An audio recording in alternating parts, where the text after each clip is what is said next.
E se as raízes da psicologia, da cultura e da própria civilização humana não estiverem onde a gente sempre aprendeu?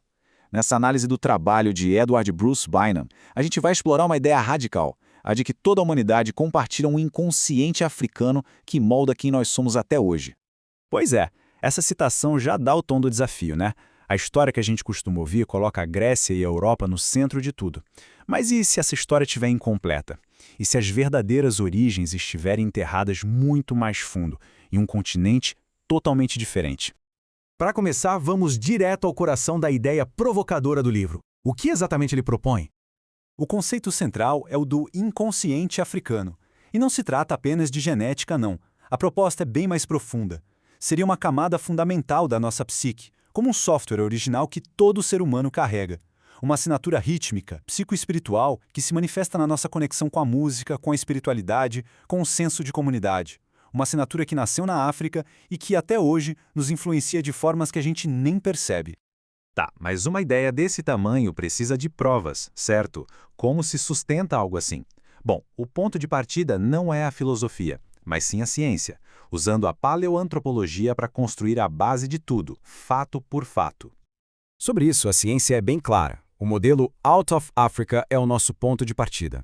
A linhagem humana surgiu e evoluiu para o Homo sapiens no continente africano. E foi a partir de lá que, numa grande dispersão, a humanidade povoou o planeta inteiro. Ou seja, no fim das contas, todos nós, em todos os lugares, descendemos desses primeiros humanos africanos. E essa origem comum vai além da biologia. O argumento aqui é que essa fonte única não nos deu apenas um projeto genético, mas também um cultural. Pensa só na linguagem, a sintaxe de estrutura profunda, que são as regras gramaticais básicas no fundo de todas as línguas, é surpreendentemente parecida no mundo todo, o que sugere uma língua-mãe original. E aqui a gente chega num ponto que, olha, é de explodir a cabeça. Segundo a obra, os primeiríssimos passos em direção à civilização, agricultura, assentamentos, vida social complexa, não aconteceram na Mesopotâmia, como a gente aprende na escola, mas sim no Vale do Nilo, na África, milênios antes do que se pensava.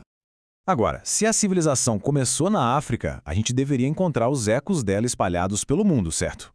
E é exatamente isso que acontece quando se olha de perto. Existem paralelos surpreendentes em culturas antigas que, teoricamente, não tinham nenhuma ligação. Dá uma olhada nessas semelhanças, é impressionante. De um lado do Atlântico, no Egito e na Núbia, do outro, os Olmecas, nas Américas. Ambos construíram pirâmides como túmulos. Seus reis usavam coroas duplas e barbas postiças. E, o mais chocante, talvez, ambos praticavam a trepanação, uma cirurgia craniana super complexa usando técnicas idênticas. Coincidência? O livro argumenta que não. E as conexões vão ainda mais longe. O sistema de adivinhação Ifá da África Ocidental tem uma complexidade matemática e filosófica notável. Do outro lado do mundo, o I Ching chinês, apesar de ser diferente na estrutura, compartilha uma base conceitual e matemática tão parecida que a obra sugere uma raiz em comum. E essa trilha de influência chega até a Índia Antiga. A hipótese é que a civilização pré-ariana do Vale do Indo tinha uma religião iógica muito desenvolvida. E o livro sugere que as raízes dessas práticas psicoespirituais, que são a base do hinduísmo e do budismo, podem ser traçadas lá atrás, até as tradições do Vale do Nilo. Mas se essa origem africana é tão evidente, por que ela foi negada por tanto tempo? O livro defende que essa negação não é só um erro histórico, mas a causa de uma profunda ferida psíquica, especialmente nas Américas. Para a gente entender a profundidade dessa negação, é preciso ver como o racismo foi codificado como fato científico. Isso aqui não são citações tiradas de panfletos de ódio, não. São de cientistas respeitados, sociedades de antropologia e até da Enciclopédia Britânica. A ideia da inferioridade africana foi sistematicamente construída e defendida pela ciência ocidental do século XIX. E essa ciência, claro, acabou se infiltrando na cultura. A análise que o livro faz do filme King Kong é fascinante. Ele é visto como uma expressão cinematográfica poderosa do medo inconsciente, da ansiedade sexual e da imagem ameaçadora associada à negritude na psique ocidental. O primitivo, que deseja a beleza branca e precisa ser destruído pela tecnologia moderna. E aqui está a contradição no coração da fundação dos Estados Unidos. Os pais fundadores, muitos deles maçons, usavam símbolos de transformação e iluminação que vieram direto do Antigo Egito, ou seja, da África.